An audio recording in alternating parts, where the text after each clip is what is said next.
2024 में अपने बॉयफ्रेंड के साथ न्यू अशोक नगर में दिल्ली के लिव इन रिलेशनशिप में रह रही हैं। इनके प्यार को बरकरार रहे काफी टाइम हो गए।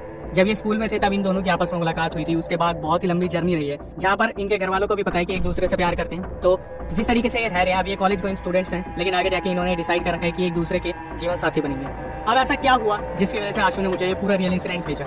आशु ने बताया कि अक्षय भाई, मैं अपने बॉयफ्रेंड के अतीत को अच्छी तरीके से जानती हूँ कि उसका कैरेक्टर हमेशा से साफ रहा है, लेकिन अभी 2024 में जब सारे दोस्त मिले तो हमारा प्लान बना कि हम रात को क्लबिंग करेंगे। बहुत टाइम बाद सारे दोस्त आपस में मिल रहे थे। तो आशु ने बताया कि मेरे बॉयफ्रेंड का नाम है अस्मीत। अस्मीत के बहुत सारे दोस्त आए और आशु के बहुत सारे फीमेल फ्रेंड्स आई, और ये लोग अपार्टमेंट में थे अपने, जहाँ पर लिविंग में रहते थे। वहाँ पर मल्टीपल रूम्स थे जहाँ और भी बहुत सारे दोस्त थे। तो वहीं पर सारे दोस्तों की गैदरिंग हुई और फिर ये निकल के क्लबिंग करने के लिए दिल्ली के ही एक क्लब में ये लोग गए और वहाँ पर इन्होंने ड्रिंक की, खाना वाना खाया। लेकिन आशु ने बताया कि अक्षय भाई, मेरे जो बॉयफ्रेंड हैं, उनके पुराने दोस्त आए थे उनसे मिलने के लिए, तो वो बहुत ज़्यादा खुश थे। उन्होंने कुछ ज़्यादा ड्रिंक कर ली थी, तो कुछ दोस्त थे जो चले गए थे और कुछ लोग वहाँ पर थे जिनके साथ वो ड्रिंक कर रहे थे। तो 1:30-2 बजे ये उस क्लब से बाहर निकले सारे दोस्त वगैरह। तो आशु ने एक चीज़ नोटिस की कि अस्मीत सबसे अलग होकर कहीं टॉयलेट करने जा रहे थे और उन्होंने पेड़ के नीचे टॉयलेट कर दिया। आशु ने बताया कि टॉयलेट वाले हादसे के बाद जब अस्मीत आशु से मिलने आए तो हाथ साफ करा और आशु को बोलने लगे कि मुझे बड़ा हैवी सा फील हो रहा है। तो आशु को लगा कि अस्मीत ने बहुत ज़्यादा ड्रिंक कर रखी है, इसलिए ये होना बहुत स्वाभाविक है कि अचानक से उनको हैवी लगे, क्योंकि सर घूमता है, हैंगओवर होता है। लेकिन इसके बाद फिर दोबारा अस्मीत ने आशु को बोला कि हम दूसरे क्लब में चलेंगे। आशु ने अस्मीत को कहा कि काफ़ी टाइम हो गया, घर चलते हैं। लेकिन फिर भी अस्मीत की जिद पर सारे दोस्त जो है दूसरे क्लब में गए। वहाँ भी अस्मीत ने थोड़ी बहुत ड्रिंक की, लेकिन उसके बाद जब वो बाहर निकले तो उनका रवैया बहुत ज़्यादा बदल गया। जैसे जब आशु उनसे बोल रही थी कि अब घर चलते हैं, सब बहुत थक गए हैं, तो अकेला है, बार बार बोल रहा है किसी और क्लब में चलते हैं। 2 क्लब्स ऑलरेडी हमने एक्सप्लोर कर लिए। तो आशु ने बताया कि अस्मीत अचानक से एग्रेसिव हो गए बहुत ज़्यादा। आशु ने जब अस्मीत का हाथ पकड़ने की कोशिश की तो अस्मीत ने अचानक से हाथ चक्का के बोला कि तेरी हिम्मत कैसे हो रही थी कि तू मुझे समझा रही है, मेरा हाथ पकड़ रही है, तो होती कौन है मुझे बोलने वाली। आशु ने ये व्यवहार पहले कभी ऐसा नहीं देखा था अस्मीत का इतने लंबे टाइम के रिलेशनशिप में। आशु ने बताया कि अक्षय भाई, बिलीव करो, मेरे जो बॉयफ्रेंड है वो बहुत ही ज़्यादा काम नेचर के थे, लेकिन अभी अचानक से अभी ये जो हादसा हमारे सामने हो रहा था, हम समझ ही नहीं पा रहे थे कि अस्मीत को क्या हो रहा है। लेकिन फिर भी आशु को लगा कि अस्मीत ने कहीं ना कहीं ड्रिंक कर रखी है, तो इसलिए उनके दिमाग में ये सारी चीज़ें भरी हुई है, या शायद वो गुस्सा हो रहे हैं, हमारे टच करने से उन्हें प्रॉब्लम हो रही है। तो इतना सब कुछ जब वहाँ पे हो रहा था तो आशु के भाई भी वहाँ पर थे जो दोस्तों के साथ थे। तो अस्मीत को बोलते कि तू क्या कर रहे हैं, तुम दोनों लिव इन में रहते हो, तुम आगे शादी करने वाले हो, तुम एक दूसरे से प्यार करते हो, और ये क्या व्यवहार है। अस्मीत एकदम से थोड़ा सा मुंह नीचे करते हैं और फिर आशु को एकदम से मारने के लिए आगे बढ़ते हैं। तो उनके भाई फिर समझाते हैं कि भाई ये तुम क्या कर रहे हो, तुम ठीक हो। सब मिलकर अश्मीत को समझा रहे थे और अश्मीत एक कोना पकड़ लेते हैं। जब सबने मिलकर अश्मीत को काम डाउन कर दिया तो आशु अपनी फीमेल फ्रेंड्स के साथ बैठ के कुछ बातचीत कर रही थी। अश्मीत उठ के आते हैं और आशु ने भी यही सोचा था कि चलो फाइनली सब ठीक हो गया, लेकिन अचानक से आशु के उठते ही अश्मीत ने उन्हें धक्का दे दिया और वहाँ पर गाली गलौज स्टार्ट हो गई। अब आशु ने मुझे बताया कि अक्षय भाई, जब इतना सब कुछ हो गया तो पानी सर के ऊपर चला गया। आशु की ईगो पे बात आ गई, क्योंकि सबके सामने इतनी बुरी तरीके से धक्का देना, गाली गलौज करना, ये तो सहन करने वाली चीज़ थी ही नहीं। आशु ने अपनी फ्रेंड्स को बोला कि हम चल रहे हैं और ये अपने आप आ जाएंगे। तो सारे लड़के अश्मीत को समझा रहे थे, संभाल रहे थे। आशु ने अपनी फीमेल फ्रेंड्स के साथ कैब करी, 1-2 कैब्स वहाँ से निकली और सीधे अपने अपार्टमेंट में आ गए। आशु इतना ज़्यादा गुस्से में थी, जिस रूम में वो थी वहाँ पर उनका और उनके बॉयफ्रेंड का सामान रखा था। आशु ने सीधा फ़ोन किया अश्मीत के एक दोस्त को और ये बोला कि इसको बोल दे मैं इससे ब्रेकअप कर रही हूँ और मैं इसके साथ नहीं रहूँगी, इसका सामान मैं कमरे से बाहर निकाल रही हूँ, अपना सामान लेके जहाँ रफू चक्कर होना हो जाए। लेकिन अब आशु ने फ़ोन पे साफ बोल दिया कि इसने पी रखी थी, मैंने नहीं पी रखी थी और मुझे चीज़ें समझ में आती है, तो मैं अश्मीत का सामान कमरे से बाहर रख रही हूँ और जब ये आएगा तो अपना सामान उठा के निकल जाएगा, मेरे पास आने की जरूरत नहीं है। अब आशु ने कॉल डिस्कनेक्ट कर दी और आशु को भी उनकी फीमेल फ्रेंड्स यही समझा रहे थे कि यार थोड़ा शांत हो जाए, एकदम से ऐसे डिसीजन नहीं लिए जाते, तुम इतने लंबे रिलेशनशिप में हो, 6-7 साल तुम्हारे रिलेशन को हो गए, स्कूल टाइम से अभी तक चलता आ रहा है, कॉलेज गोइंग स्टूडेंट्स हो, घर वालों को भी पता है। आशु इस बारे में सोच रही थी, तभी अश्मीत के दोस्त का कॉल आता है कि अश्मीत तेरी बातें सुन के फेंट हो गया और हम कैब में लेके उससे वापस आ रहे हैं। अब पूरे अपार्टमेंट में टेंशन का माहौल हो गया कि अश्मीत को अचानक से हुआ क्या चल क्या रहा है। अब जब कैब में अश्मीत को वापस लेके आते हैं तो अश्मीत बेहोश थे। अपार्टमेंट के बाहर उनके मुंह पे पानी वानी मारते हैं तो अश्मीत जगते हैं और आशु के पास जाते हैं, बैठते हैं। तो आशु पूछते हैं कि क्यों कर रहे हैं सब कुछ, क्या हो गया। अश्मीत के मुंह से सिर्फ एक लाइन निकली कि मुझे नानी जी की बहुत याद आ रही है, प्लीज़ मेरी एक बार उनसे बात करवा दो। काफ़ी टाइम हो गया था, रात के 2-2:30 बज रहे थे जब ये सब कुछ चीज़ें चल रही थी, लेकिन फिर भी आशु ने अश्मीत की नानी को फ़ोन मिलाया। नानी जी ने 2-3 रिंग होने के बाद फ़ोन उठाया और आशु ने नानी जी से बोला कि नानी जी, अश्मीत आपसे बात करने के लिए काफ़ी टाइम से बोल रहा है, एक बार इनसे बात कर लीजिए। तो नानी ने बोला ठीक है, मेरी बात करवाओ। अश्मीत ने कॉल पर एक ऐसी बात बोली, वहाँ पर जितने भी दोस्त खड़े थे उनके पैरों तले ज़मीन निकल गई। अश्मीत ने अपनी नानी को कॉल पर बोला कि नानी वो आ गई है, अब वो मुझे ले जाएगी। ये सुनने के बाद जितने भी दोस्त वहाँ पे खड़े थे सब हक्के बक्के हो गए कि क्या बोल रहे हैं, और अश्मीत ने फ़ोन काट दिया। फ़ोन काटने के बाद अश्मीत वहाँ पर अपना सर पकड़ के बैठ गए और ये जितने भी दोस्त थे वहाँ पर ये सब चीज़ें जो देख रहे थे उनको कोई अंदाज़ा नहीं था यहाँ पे क्या होने वाला है। लेकिन इसके बाद आशु ने बताया कि भाई जो मौत का तांडव वहाँ पे खेला गया उस अपार्टमेंट में, मैं अभी आगे आपको बताऊँगी ना, ऑडियंस के रूह कांप जाएगी। जैसे ही नानी से बात खत्म हुई ये अपना सर पकड़ के बैठ गया अश्मीत और धीरे धीरे जैसे इनकी बॉडी को कोई और टेक ओवर करने लगा। जिस बेड पे अश्मीत बैठे थे अचानक से वहाँ पर वो टेढ़े मेढ़े होने शुरू हो गए, मतलब उनकी बॉडी अकड़नी स्टार्ट हो गई और सब दोस्त संभालने में लगे। जब सब संभाल रहे थे अश्मीत आउट ऑफ कंट्रोल हो गए, वो उठे और सीधा अपनी बालकनी की तरफ भागे। 2 बार अश्मीत ने बालकनी से कूदने की कोशिश की किसी को कोई चीज़ समझ नहीं आ रही थी। अचानक से वो इतने एग्रेसिव हो गए, उन्होंने आशु को भी धक्का मारा, अपने दोस्तों को भी धक्का मारा और सबको खुले में धमकी देनी शुरू कर दी कि मेरे पास अगर कोई आया तो मैं उसे यही कहीं ख़त्म कर दूंगा, मुझसे दूर रहना, मुझे हाथ लगाने की जरूरत नहीं है। आशु ने बताया कि हम सब के सब जितने भी थे वहाँ कोशिश कर रहे थे कि अश्मीत को कैसे भी शांत कर पाएं, लेकिन कोई सोल्यूशन नहीं मिल रहा था। आशु के दिमाग में एकदम से आता है कि नानी जी को ये बात बोली गई है कि वो आ गई है, तो ये कौन है जो आ गई है।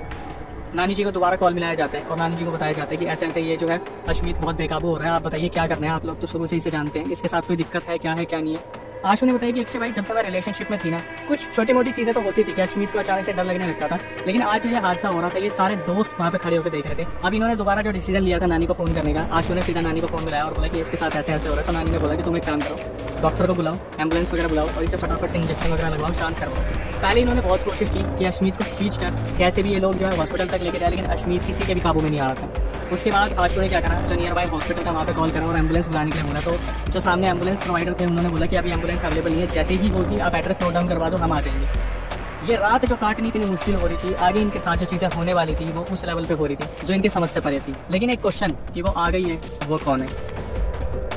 इसी के बाद आशु ने बताया कि ये आपस में डिस्कस कर रहे थे कि इसे कैसे शांत करे।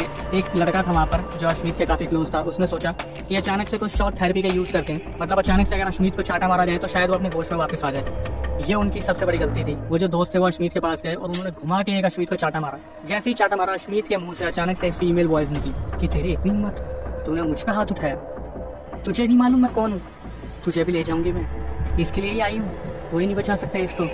जैसे ही वहाँ पर ये सब ने सुना, आधे बंदे अपने आप ही पीछे हो गए थे।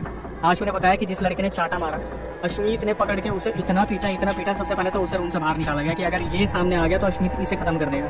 और जो फीमेल एंटिटी थी वो वहाँ पर इतनी एग्रेसिव हो गई, सबको देखकर बार बार बोली तुम बचाओगे इसे, कैसे बचाओगे, कोई नहीं बचा सकता इसे, मैं इसे लेके जाऊंगी और जो मेरे बीच में आया वो मरेगा। आशु ने क्या करा, थोड़ी सी समझदारी दिखाई और फोन में हनुमान चालीसा चला दी।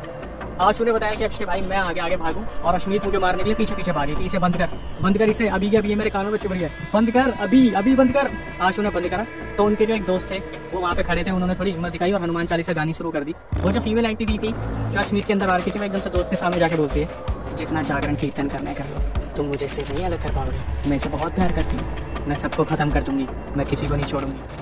ये सुनने के बाद वहाँ पे सबने धीरे धीरे कमरे छोड़ने शुरू कर दिए। सबको समझ में आ गया था कि किस लेवल का पोजीशन हो रखा है। सबने इस चीज़ को समझ लिया था ये चीज़ जो है वो आउट ऑफ कंट्रोल है, हाथ से बाहर है, इसका कोई सोल्यूशन इनके पास तो नहीं है। तो धीरे धीरे आशु ने क्या करा, सबको कमरे से बाहर निकालना शुरू करा, क्योंकि यही अश्मीत को प्यार से संभाल सकती थी। धीरे धीरे सब कमरे से बाहर हो गए और आशु और अश्मीत उस कमरे में रह गए। इसके बाद आशु ने बताया कि जब वो अश्मीत के साथ कमरे में थी और अश्मीत को बार बार समझाने की कोशिश कर रही थी, तो अश्मीत खुद अपना सर पकड़ के अचानक से अपने आप से बात करने लगते, कुछ ना कुछ बोलने लगते और फिर अचानक से अश्मीत खड़े हुए, उन्होंने पानी की बोतल उठाई, पानी ज़मीन पे गिरा और खुद उस पानी में लेट कर अपनी बॉडी को बिल्कुल स्ट्रेट करके ऐसे आड़ी टेढ़ी तरीके से उस पानी में रेंगने लगी। जब आशु फटाफट से अश्विन को खड़ी करती है और बोलती है अश्विन तुम क्या कर रहे हो। अश्विन जैसे खुद से कोई मुकाबला कर रहा था, अचानक से वो बोलता है कि मुझे छोड़ दो, मुझे बहुत दर्द हो रहा है। तभी अचानक से फीमेल की वॉइस आती है कि ऐसे कैसे छोड़ तुझे छोड़ दिया तो तू बच जाएगा, तुझे ले जाने का वक्त आ गया, बहुत मुश्किल से पकड़ा तुझे, बहुत बचा तो मुझसे, अब नहीं छोड़ूंगी तुझे।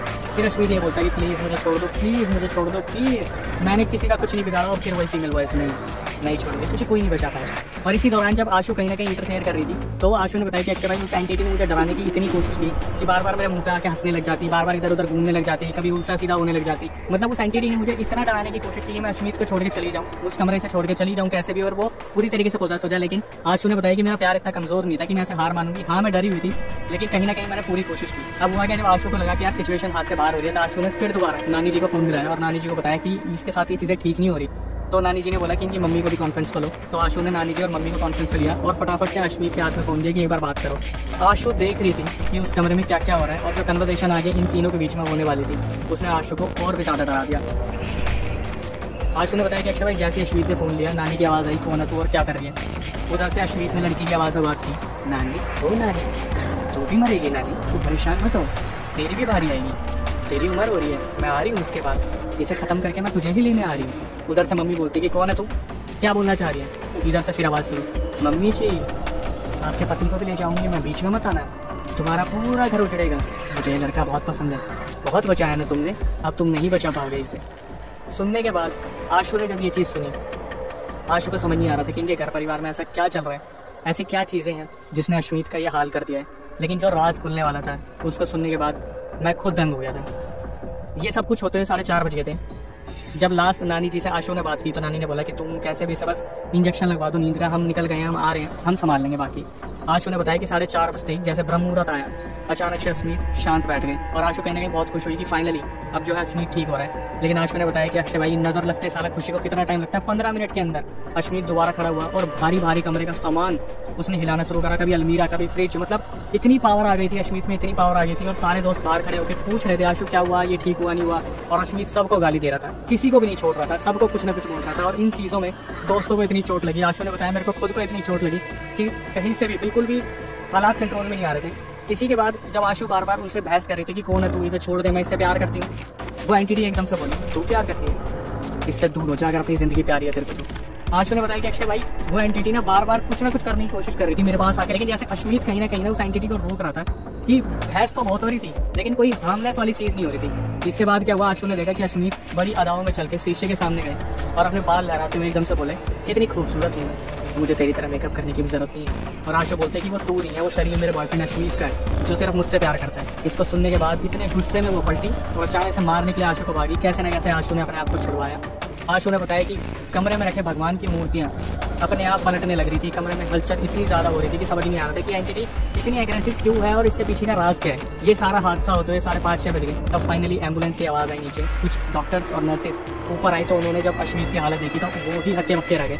उन्होंने बोला कि हम इसे लेके भी कैसे जाएंगे हॉस्पिटल, इसे शांत करो। और वहाँ पे सारे दोस्त बड़ी मुश्किल से अश्मीत को पकड़ते हुए ज़मीन पर लगाते, तब डॉक्टर्स ने उसे इंजेक्शन दिया, अश्मीत बेहोश हुए, उन्हें एम्बुलेंस में हॉस्पिटल ले जाया गया। अब हॉस्पिटल में पहुँचने के बाद ये आपस में डिस्कस कर रहे थे, तभी जो है अश्मीत की फैमिली वहाँ पे पहुँची। यहाँ से पूरा का पूरा राज खुलना शुरू हुआ कि एक्चुअली अश्मीत इस चीज़ का शिकार कैसे हुए, क्योंकि अश्मीत की फैमिली में बहुत टाइम पहले से हो रहा था। तो वहाँ पर नानी मम्मी पापा वगैरह सब थे और वहाँ पर उन्होंने बताना शुरू करा कि जब अश्मीत छोटा था तो अश्मीत के जो दादा थे और जो दादी जी थी वो बहुत ही अजीब तरीके से रहा करते थे। मतलब दादा तो फिर भी बिल्कुल ठीक थे, लेकिन दादी जो थी उनको पता नहीं क्या मानसिक कोई प्रॉब्लम थी, वो अपना घर छोड़ के निकलती और 1-2 साल तक वो वापस नहीं आती थी, जिसकी वजह से दादा अलग ही डिप्रेशन में रहा करते थे। पुलिस कंप्लेंट हुआ करती थी लेकिन दादी को ढूंढ कोई पाता ही नहीं था, दादी को यही नहीं पता था कि जाती कहाँ थी। आशु और सारे दोस्त मिलकर ये सारी चीज़ें सुन रहे थे। अश्मीत उस टाइम पर बेहोश थे क्योंकि ये वक्त सही था जब अश्मीत के सामने बातें दोबारा ना आई। अब हुआ क्या, जब आशु को पता चला ये चीज़ तो आशु ने पूछा कि इससे अश्मीत का क्या लेना देना। तो फैमिली वालों ने बताया कि एक टाइम पर ऐसा हुआ कि दादा बहुत ज़्यादा डिप्रेस थे और दादी अचानक से वापस आ गई। तो दादा ने बोला कि मैं तेरे हाथ जोड़ रहा हूँ, अब की बात मुझे छोड़ के मत जाइए, अगर तुम मुझे छोड़ के चली गई तो मैं इस दुनिया को त्याग दूँगी। ऐसा कितनी बार हुआ था जब दादी बिना बताए रात को निकल जाती थी और वो 6 महीने 1 साल वापस नहीं आती थी। इस रात जब ये इनकी बात हुई कि मुझे छोड़ के मत जाइए, उसी रात दादी फिर दोबारा निकल गई और दादा ने खुद को ख़त्म कर लिया, आत्महत्या कर ली। दादी इस पूरे सिनेरियो के बाद, आत्महत्या वाले के बाद 1 साल बाद वापस आई जब उन्होंने घर पे रहना शुरू करा। और जो दादी थी धीरे धीरे उनकी भी तबीयत खराब रहनी शुरू हो गई और उसके बाद उनकी जो मृत्यु हुई वो इस तरीके से हुई कि उनकी कमर गल गई थी, उनके कमर पे कीड़े लग के उनकी मृत्यु हुई थी। अब बात आती है कि फिर अश्मीत इन चीज़ों में कैसे फंसे। तो अश्मीत जो थे अपने दादा दादी से भी एक टाइम पर क्लोज थे, दादी से तो नहीं लेकिन दादा से थे। तो जब दादा गए तो बहुत ट्रॉमेटाइज हो गए थे, वो बहुत ज़्यादा परेशान से हो गए थे, छोटे थे, उनके दिमाग में ये बातें घर कर गई थी। अब इन सब चीज़ों में ये दादा दादी चल बसे। उसके बाद क्या हुआ, अश्मीत ने अपनी आंखों से देखा जब वो बड़े हो रहे थे, इनके मम्मी पापा की एक दिन बहुत बुरी लड़ाई हुई आपस में। तो मम्मी ने बोला कि मैं अपने बेटे को लेकर घर जा रही हूँ, मतलब मायके जा रही हूँ। तो पापा बोलने लगे कि नहीं ऐसा मत कर, ऐसा मत कर। और हाथापाई थोड़ी सी हुई तो जो पापा थे अचानक से 2 कदम पीछे हुए और औरत की आवाज़ में बात करने लगे कि मैं बोल रही हूँ ना मच्छा मैं बोल रही हूँ, बैठ के बात कर लेना, ऐसे कैसे चाह रही है तू।